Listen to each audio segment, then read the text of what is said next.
Kitchen Nightmares, Equestrian Misadventures, Chapter 12, Part 2. The next morning, fed up with both Zesty and Flambe, Chef Ramsay had devised a plan to get everything once and for all out in the open. With a bit of permission from Celestia, Gordon was allowed to use one of Canterlot's community centers to gather Zesty, Flambe, and most of her staff for a little test.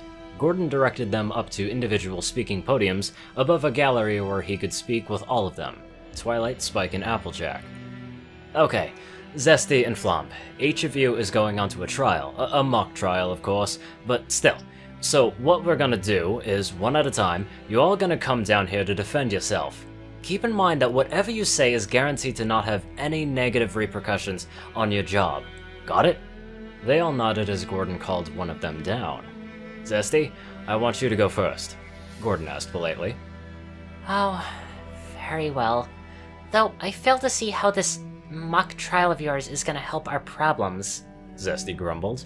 She trotted down to the gallery below beside Gordon where most of the staff was able to see her. Now, Miss Lemondrop, what would you say are Zesty's weaknesses?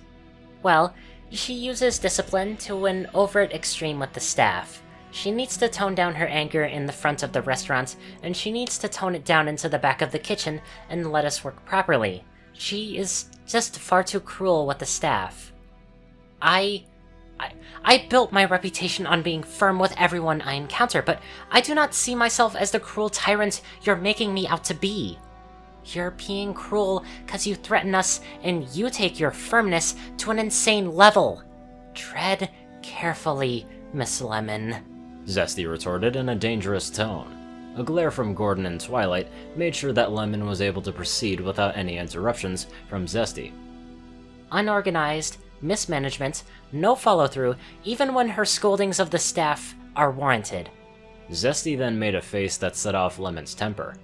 Don't give me that look, Ormond. You know, you bucking damn well know. I am simply only one pony, Miss Lemondrop. I cannot be everywhere at once. If my job was just to manage and be the owner and sit in my office and take care of my bills, I would have everything handled, and I would be out on the lobby floor directing all of you. Okay, then why, may I ask, hasn't it been like that? I walk out of the room for a moment when there is a rush of customers and I find you futzing with the noble ponies. Well, because no pony is being a proper host for my restaurant. If some pony were to do that, perhaps I would be going around checking produce and inspecting that walk-in cooler. Last night was an eye-opener for me, and I certainly will endeavor to do things a little more carefully. Gordon then tried calling Flambe to give his own assessment about his mother, not knowing how quickly things were about to turn on their heads. Flambe did his best saying what everyone else was saying about Zesty, but like a predator, she took the advantage of his uncertainty and went in for the kill. You would have been fired and thrown out into the streets a long time ago if you were in anyone else's kitchen. Why aren't you taking the initiative to display your passion to the world that you lost? For a chef, you have always been above average at the very least.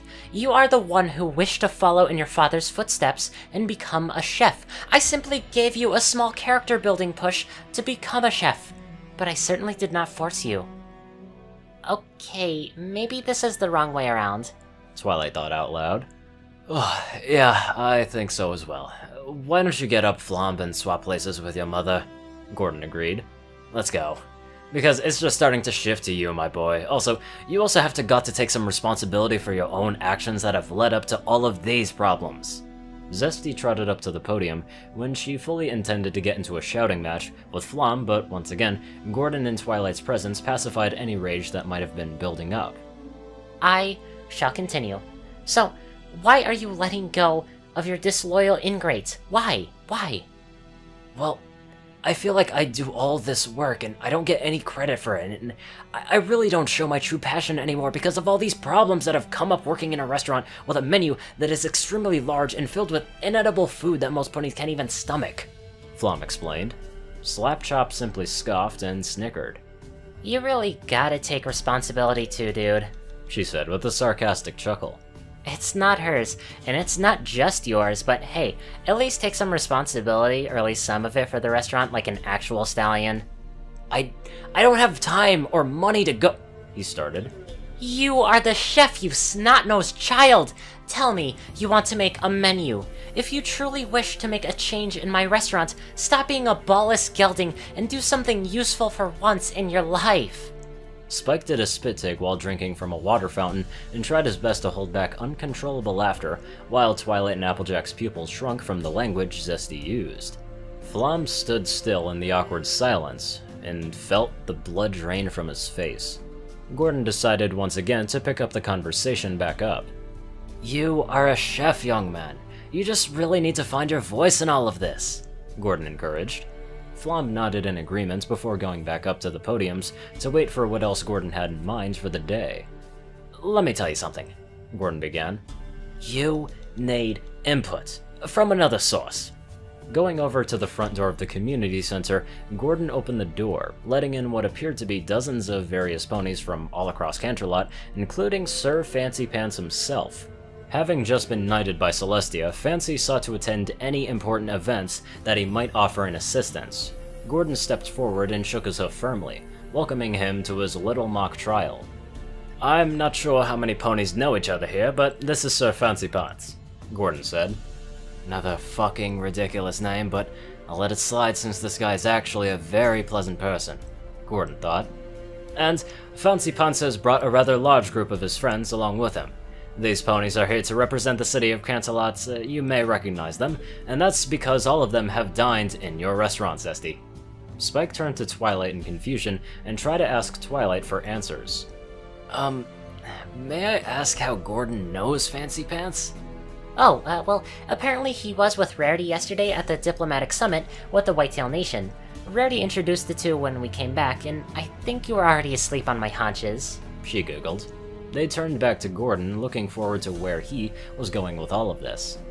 Ladies and gentlecolts, the owners of the staff all need to hear about your recent experiences when you went to visit Subtilité du Got, he instructed. One by one, ponies came up to the speaking podium, down into the gallery, all having problems that they had when they visited Zesty's restaurant. Fancy Pants came up first. I cannot fathom that you are having a bad day or not, Miss Gourmand, but when my wife and I had our meals served to us at your restaurant a few weeks ago, we were quite flabbergasted to find dead flies in our food, he explained calmly. We just, as Lady Pie would put it, split out of there like a banana. It was unfortunately appalling to say the least. Zesty, do you have anything to respond to that? I am ashamed, and I apologize for dishonoring you, Sir Pants. Zesty attempted at remorse. Thank you, Fancy Pants. Next please. Another pony identified by Twilight as Jet Set approached the podium. The food and the service at your eatery has been more or less subpar, Miss Gourmand. I went there with my family, and when we ordered our food, all of our entrees came out at different times, making it very difficult to enjoy our meal. We had that problem for quite some time, Flambe agreed. Food sitting on the line and not getting delivered to tables immediately. It's probably just because we're so short-staffed. It's not the customer's problem that you're so short-staffed, Gordon hissed. It's not just the service. Next, please. Spike recognized the next pony as he ran up to her. It was an older mare with blonde hair and wearing a purple shirt. Twilight identified her as Harshwinnie, as Spike shared the short hug with her before allowing her to go up to the podium. My experience at your restaurant was beyond subpar, Miss Gourmand. I don't know what possesses you to make food without flavor in such a manner, but it's rather disrespectful to the profession of cooking. I was forgiving on the first night around and decided to give you another chance. And yet, when I come back, I find the food is not only still bad, it's even worse. I suggest you either change your act or go back to being a washed-up food critic. Zesty was getting cold sweats as she was facing a wave of humiliation from all of her mistakes. I am quite sorry for that experience that you were forced to endure, Pamela. Zesty replied meekly. You lost the privilege to call me that a long time ago, Gourmand. Harshwinnie retorted as she stepped off the podium. Trotting around a large crowd of ponies and over to Spike, she gave the dragon a small smile and a pat on the head. It's good to see you again, Mr. the Dragon, Harshwinnie greeted. It's not every day that I come to an event that involves my favorite Crystal Empire champion. Can you stay for the royal banquet? Spike asked hopefully. I want you to meet the rest of my friends, and the princesses. I would be honored, She replied cheerfully. Now, are you going to leave her waiting, or are you going to introduce me to the princess here? For the next 15 minutes, Zesty Gourmand was pelted with accusations and stories that made her feel worse and worse by the minute. I can tell you one thing, Mr. Interviewer. It is true what they say. The truth does indeed hurt, Zesty said to Gordon's interviewer. Alright, this feedback this morning has been pivotal. I hope you all will be willing to give Subtility du Gout one last chance, Gordon requested. And on behalf of the owners and the team, I'd like to say a big thank you to you all. I appreciate you all showing up. The ponies then began making their way back out the door and vacated the building, leaving Gordon, Twilight, Spike, and Applejack to discuss their upcoming plans for Zesty's restaurant. I suppose, if it means jeopardizing my own health to get my restaurant back onto the map and restoring my reputation, I suppose I will have to do what your Chef Ramsay says and change the face of my eatery entirely. Zesty admitted. Whatever it takes.